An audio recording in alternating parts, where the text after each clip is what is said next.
2026 সালের বিধানসভা নির্বাচনের সোমবার সকালে মনোনয়ন জমা দিলেন জগৎবল্লভপুরের তৃণমূল প্রার্থী সুবীর চট্টোপাধ্যায়। দিন সকালে অসংখ্য তৃণমূল কর্মী এবং অনুরাগীদের সাথে হাওড়া ময়দান থেকে মিছিল করে জেলা শাসকের দপ্তরে মনোনয়ন জমা দিতে যান সুবীর চট্টোপাধ্যায়।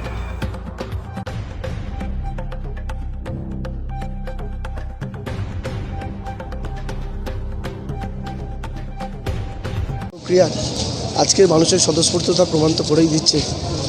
শুধু 4 তারিখটা ব্যালট বাক্স খোলার সময়টা অপেক্ষা। আবারও চতুর্থবারের জন্য বাংলার মুখ্যমন্ত্রী মমতা বন্দ্যোপাধ্যায় হবে। বাংলার আকাশে বাতাসে সব জায়গায় একটাই নাম, তার নাম মমতা বন্দ্যোপাধ্যায়।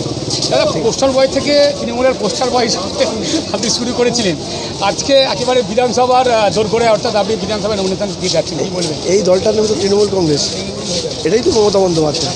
মমতা বন্দ্যোপাধ্যায় দল তৈরি করেছিল, তৈরি করেছিল তৃণমূল কংগ্রেস কর্মীদের প্রাপ্য মর্যাদা, প্রাপ্য সম্মান। এটা অন্য কোনো রাজনৈতিক দল করে না, সেটা মমতা বন্দ্যোপাধ্যায় করে, অভিষেক বন্দ্যোপাধ্যায় করে। যে আজকে পোস্টারমালা ছেলে আজকে বিধানসভায় প্রার্থী, এটাই অন্য অন্য রাজনৈতিক দলের সঙ্গে তৃণমূল কংগ্রেসের প্রভাব।